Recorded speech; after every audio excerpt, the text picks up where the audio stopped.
This is a product video for Avery Dennison's Perforated window film, and here are the details. There are two types. Product number MPI 2528 is 50/50, MPI 2725 is 65/35. Film type matte calendared, roll lengths 25 yards, comes in 48 or 54-inch wide rolls, color is white, thickness 7 mil, adhesive, black removable acrylic, and here are the uses, Windows. The production is same for both types, and here are the details. For the profile, you can download for free at this URL. Search for MPI Perforated for the product name. Here are the inks that can be used. For solvents and eco-solvents, outgas for 24 hours. Lamination is 1360Z DOL. The lot number can be found on the box and in the core tube, and the warranty is 1 year. Before printing, be sure to download the right profile for free from the Avery Dennison website. And unlike the majority of other Avery Dennison wrap films that come in a clear bag, the window perforation comes wrapped in clear plastic. For printing, the standard protocols are involved, always being sure to outgas when applicable. The lamination for the window perforation is Avery's 1360Z DOL, which is optically clear. This is a cast lamination that is the same used for MPI 1105 wrap film. This means that the production department can keep the same lamination roll on the laminator for both print film and the window perforation. This streamlines production, which can lower costs. Always roll the window perforation on the outside. It is very important to laminate the window perforation. Here is a piece of unlaminated window perforation that has been applied to the window. It scratches easily as well as tears. When stretched, the circles distort and the color of the print can whiten. Also, when the window perforation gets wet, the moisture will build up in the holes. This will make it difficult to see out. The moisture will also take a long time to dry, which will mean even after it stopped raining, it will compromise vision. Plus, the moisture can affect the adhesive of the window perforation, which can lead to durability issues. Here's an example of window perforation that has been laminated. The lamination layer allows the moisture to run instead of build up, and it dries quickly, which helps maintain high visual. Plus, it keeps moisture from compromising the adhesive of the window perforation, which ensures long-term durability. And here are the install details. Minimum install temperature, 50 degrees Fahrenheit, standard cleaning, apply to glass windows only, conformability is flat to simple curves, and here are the tools needed to create a professional install. Overlaps should be 1/2 inch, and the film is not directional. We begin with stationary windows found on buildings and displays. For cleaning, it's best to start on the frame, then degrease the rubber moldings, which oftentimes can have dirt and moisture built up behind them. Cleaning the main glass area should be last.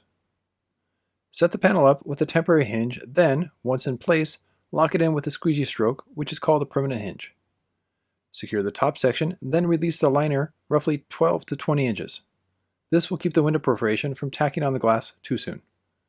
Squeegee in light, overlapping squeegee strokes to avoid a wet look on the film, and then repeat the steps until the bottom, then tuck the film into all edges. Pop any bubbles using an air release tool. The window perforation needs to be cut back to ensure it lays flat on the glass and will not pick up any contaminants from the rubber molding. Doing this by freehand can risk cutting the rubber and/or creating uneven cuts. Also, be sure to use a standard AB 58-degree stainless steel blade to avoid cutting the glass. One method to cut the film back is to use a squeegee knife combination where the blade sits inside the squeegee, which holds the corner. This creates a gap around 1/8 of an inch wide, which is a sufficient distance. There are also several types of specialized window perforation cutting tools that are available in the marketplace. These tools are made to make safe gap cuts that avoid cutting the rubber and also ensure straight lines. Experimenting to find the right one that works for you is key. Keep in mind that the MPI 2728 with 65/35 percentage is what is used for buildings and displays. Now we get to windows on vehicles, and there are two types. We begin with roll-up windows that have rubber molding on all sides. Degrease these areas first to remove any silicone residue, then the glass area last. Use masking tape to lower the surface energy to prevent premature tack and, if the vehicle is wet, dry behind the molding with a heat gun or air compressor. For vehicles, always use MPI 2528 with 50/50 percentage. To set a panel up, magnets or masking tape can be used to make a temporary hinge, then, once the liner is cut away, make a permanent hinge with a squeegee stroke. To avoid a wet look, use light overlapping squeegee strokes, then tuck the film into the rubber molding on all sides. Before cutting the edges, relief cut all corners to help the window perforation relax into the gap. This will help create a clean cut in the corner. The top of the window perforation should always be cut flush to the window molding. Never roll down the window and apply the window perforation to the edge of the window, then cut away. Seal the window perforation to the glass with a squeegee stroke after cutting. Use the same technique for all non-verticals except for the bottom. For the bottom of the window, cut roughly 1/4 of an inch on the other side of the rubber edge. This will create enough window perforation to tuck safely behind the molding for full coverage. This is to prevent the rubber from lifting at the edge if it's cut flush. For the vertical cuts, there are several options. One is to cut on the opposite side of the rubber, then tuck the window perforation behind the rubber. Using the blue Avery Dennison Flex Stream in combination with the blue squeegee is an effective way for feeding the film behind the rubber molding. The key is to pull the rubber film firmly away from the window, then seal it to the glass with a squeegee. Use the micro squeegee side of the blue Flex Stream to set the corners, then double check for bubbles. Another way to cut the vertical sides is to use the squeegee knife combination to create the 1/8 of an inch gap. Another is to use one of the specialized cutting tools to create a negative gap. Here, it's up to the installer to choose the width. Standard gap is 1/4 of an inch wide. Now we get to free-floating windows, which means they have an empty gap between the body and the window.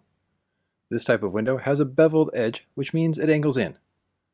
Cutting the excess film away with a vertical angle blade will result in excess film hanging off the edge, which can cause quality and durability issues. The key is to make an angled in cut, which means the window perforation will lay flush to the edge of the glass. This avoids the low surface energy of the frosted edge as well. The standard install techniques apply on a free-floating window. Create a temporary hinge, then a permanent hinge, then squeegee in light overlapping squeegee strokes. Always be sure that on all edges to pick the material up and tuck it in with no tension. When ready to cut, click the blade so it's extra sharp, keep it short away from the knife so it doesn't cut the body, and angle it in. And here are the post-install details. Cure time 24 hours above 50 degrees Fahrenheit. Always seal all gap cuts. No need to post-heat.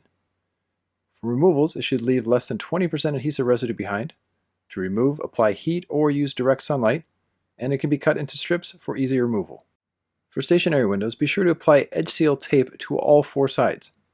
The key is to apply half of the edge seal tape onto the window perforation and half onto the glass. This will hold and seal the window perforation and ensure long-term hold. Always be sure to apply the horizontal edge seal tape first and the vertical second to keep the overlap running up and down. For roll-up windows, roll the window down part way and apply edge seal tape to the top section. Do the same if all the sides were cut back. However, if the film was tucked behind the rubber, there is no need to put edge seal. For free-floating windows cut flush to the edge, liquid edge seal should be used to keep moisture from compromising the adhesive of the window perforation. For more information on Avery Dennison window perforation, you can go to this URL or social media page. This has been a product video for Avery Dennison's MPI 2528 and 2728 window perforation. Proudly produced by the Rep Institute.